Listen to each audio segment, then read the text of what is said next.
Okay, we're back again. April 21st, 2016, inside the Monastery of Agios Dionysios, Agion Oros, holy mountain, Mount Athos. This is the entrance of Saint Dionysius Monastery. Notice these doors are over 200 years old, and there are a few holes over here. The reason these holes are here is not because there are some rivets or whatever missing. Well, I'll give you a better look at this one here. See that? There are holes over here, and these holes are actually bullet holes from the Second World War. They were obviously not made by the SS or the Germans, because they were friendly towards this area, and the monks were friendly towards them. And they were made by communists. That's right. The communists actually thought there were people being holed up over here, and they threatened the monks in those days. And they actually started shooting the entrance of the monastery. And obviously you can see these are very, very old doors. Very old. What this thing is, I don't know. Probably kind of a padlock. 200 years old, maybe. There's another, well, that's the bolt lock. It's made out of steel. Obviously very old.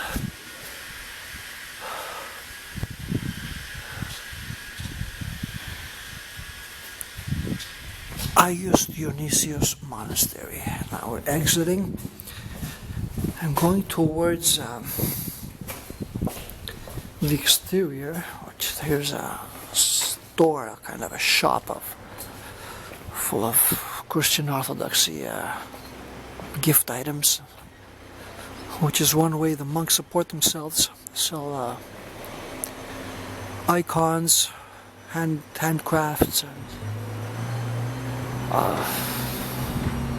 all kinds of things they grow, wine and so on, and small items they craft themselves. Yeah, and these are their gardens. Some of their gardens, at least. We haven't seen all of them. Probably won't be able to see all of them, which keep this place self-sustained. Except for extraordinary items like machinery and clothing and shoes and so on, which they have to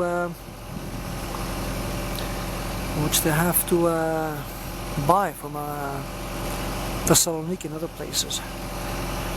And those items are funded by donations, of course. Now these are a few workers here which are hired from the monastery to upkeep the place and to do some renovations from old buildings that are, some of them are actually falling apart. You can see one of them right there. We'll see another one later on. And this is probably the third part or fourth part, because the memory ran out on the other one, so I had to reload another memory chip. This is a workshop here the monks use for something. There's building materials here, and I don't know, there's cement, stuff they need to fix up the place here. The reason why I'm doing this video, I started off making a small video for my friend Manolis Plaitis from Montreal, Quebec, Canada, which is where I'm from. And I was born and raised there, and eventually moved to Greece a few years back, and stayed here ever since. Now there's some shops over here, as you can see.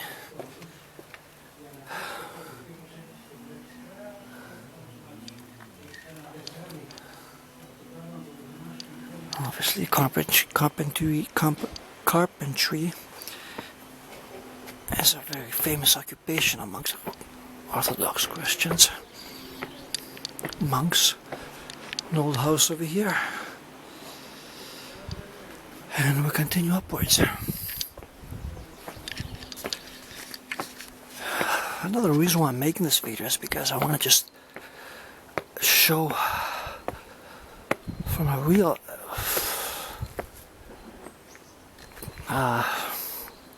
visitor's perspective on what it's like to be here. If you decide to ever come here, hopefully you will. Sure be some 9-to-5 office job. And obviously when you go back home you can always compare from those Cancun and Cuba and Dominican Republic trips. Obviously you won't be like that over here. It's not going to be an easy comparison, but there is a major difference. So if you're bored of all that stuff, Florida and Acapulco and all those places that advertise a wonderful vacation and then you end up coming back dead tired, it won't be like that here. You'll be rejuvenated. You'll find peace of mind. You'll be amongst the monks. Second most holiest place in Orthodox Christianity, which is the oldest section, part of Christianity. After Jerusalem, that is. So there's no comparison. It's like comparing apples and oranges. You can't compare a vacation from USA, Canada, or I don't know where, to the Holy Mountain, Virgin Mary's garden, which is called over here to Perivolis Panayas.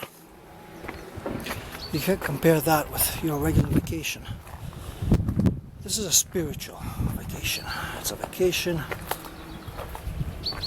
of finding what things are really all about and some peace of mind. Well, the bad thing, well, maybe the good thing, is that you can't bring any females here. Your wife obviously has to stay out of it. She can't come with you. Or if you have any daughters, they have to stay behind. This entire area, entire peninsula, which is the third leg of the Chalkidiki Peninsula, is actually not Greece. It's owned by the Patriarch in Constantinople. We're actually in Greece, in a foreign part of Greece, which does not belong to Greece. And now, like I said before, you won't be able to bring your wife nor your female daughters. Only males in this part of the world, in this section of the world. Actually, there are no females whatever in this peninsula. I have 21 monasteries or some. Even the animals, they have to be male. There are no female animals here. Nothing female. As you can see, I'm out of breath because I've reached the top of this beautiful hill over here. That's the monastery down below, if you can see it. Just, we're over the top of the tower of the monastery, Agios Dionysios, St. Dionysius Monastery. That's the foothills of Mount Athos. There's a stream just running down along over here. They collect the water which feeds right into the monastery over here. They've got solar panels heating the water during the winter time and so on. So this place is more or less self-sustained. That, of course, down there is the Mediterranean, the peninsula. That's the other leg, Sithonia, if you can see just in the background over there. So, well, basically this is an area which, first of all, is independent from Greece, which means you have to apply to come here. You have to have an ID. Hopefully you'll be an Orthodox Christian, which will be much easier for you to get here. But non-Orthodox Christians are allowed as well. It just might need a little bit more paperwork or something. So we're very high up right now, as you can see. It's a long way down, and there's a small little hill over here, as you can see. Stone crafted stairway, which probably were built 200 years ago. Now the reason why we're going up here is because my friend from Montreal, Quebec, Canada, Manolis, he couldn't make it. Too busy, you know, too much in the rat race, trying to keep everything in order, has a major business going, employees, so it's not easy to just drop everything and move halfway across the world into a holy mountain, and without any wife and everybody wondering where you are. But, well, you might be saying, why, how did you make it here? Well, I'm from Montreal, born and raised. I moved to Greece about 15 years ago, and a friend of mine, by luck, decided to bring me here. I was reluctant at first. I heard many stories that people get brainwashed here, and you know, they come here never to see the outside world. It's nothing like that. You're free to come here and leave whenever you like, but you wouldn't want to leave. Well, you are going to leave, but it won't be easy, because this place is so peaceful. You'll find something here that you haven't before in your typical Cancun and Acapulco, Florida, Dominican Republic vacations, which I have been to. And there are no beaches here, no beach bars, no clubs, no dancing babes. There are only monasteries. Simple way of life. Okay, the food here is it's all boiled, no meat. The monks never eat meat here. They have mass 3 times a day, and you have to be there, or at least you should be there. And this is not your typical vacation, okay? But it's something that will have an impact in your life. If you're a non-Christian, maybe a mountain climber or a lover of nature, of all things the way they used to be hundreds or even 1,000 years ago, you will find it here. It is the last refuge of the way things used and ought to be. Don't take my word for it. Just look around. Now we're on top of this hill. I made it finally. It wasn't easy. I'm out of breath. There's the monastery, as you can see, a long way down. Now, why I wanted to come here? Well, first of all, I want to pick up some flowers and maybe some rocks from this place, because my friend Manolis from Canada, he couldn't make it. Too busy doing other stuff. And maybe if he can't make it, look at that. I'm gonna take a close up of that. I just saw it right now. You know where that is? Yeah, you guessed it. That's an upside down cross. Just before my very feet, right there are my feet right now. And now you shouldn't cross that. You shouldn't pass that. So whenever you see that, you just an upside down cross. Just get rid of it right there. Alright, we'll continue. Yeah, strange things happen here. Alright. So here's a little house. Obviously it hasn't been touched by the workers that we saw below. And it's quite old. Maybe 300 years old, I don't know. I don't have the key to get in. Maybe the door's open, I don't know. Let's try it out. No, it's closed. But from the ceiling here, you can see this is a very old place. Some monk was obviously just living here on his own. Remember, there are no... once you enter Mount... Let me just turn the camera. Okay. Once you enter Mount Athos,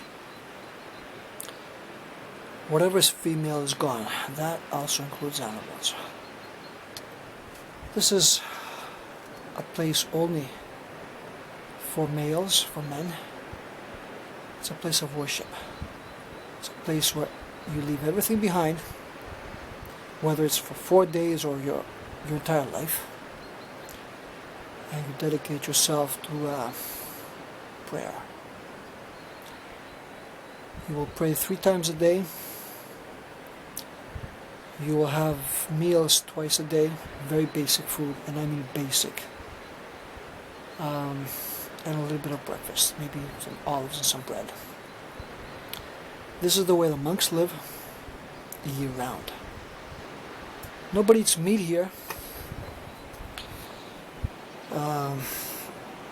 And the monks that live here haven't touched meat since they entered this holy place. So it's a vegetarian place. With no, like I said, females allowed. Can't bring your wife, your female daughters, or your beloved cat, if that's a female. You will come here to just find your peace of mind. Worship amongst the monks. Just you'll be right next to the monks, and you will do that 3 times a day, 3 hours a day. If you don't like it, you can just take the next boat out. If you find it interesting, you will stay for the duration of your stay, which is about 4 days, or maybe longer if it's not busy. I ended up staying one time for 10 days here. And if you really, really like it, you can just stay here forever. People have done it first as an apprentice, which means you'll be living like a monk, but without the black robes like you see the monks wearing. And if you do it long enough and you're accepted, you will eventually become a monk. And that's it. You will end up living here for the rest of your life. That's basically how it works. The monks obviously don't just sit around and pray all day. Well, they do that for at least 9 hours. But there are other chores to be done around here, since there are no women. And the few workers that come here are just mostly builders, which renovate things. But what about the cleaning? What about the cooking? And other things like building candles, I don't know, woodworking. Those are done by the monks, professionals. Well, it's almost, yeah, I'm going to have to go to another, to the next video because it's almost running out. So right now I'm standing is the actual cave where Saint Dionysios actually prayed many hundred years ago. This is his cave right here. He lived here and he prayed here. And this is why the monastery was built in this very spot, because of this cave. Well, there's a lot of history for you. That's not, like I said, it's not your regular Florida Cancun vacation here. This is what you'll find. Just icons, caves, mountains, trails, but a lot of peace. and maybe you'll find your true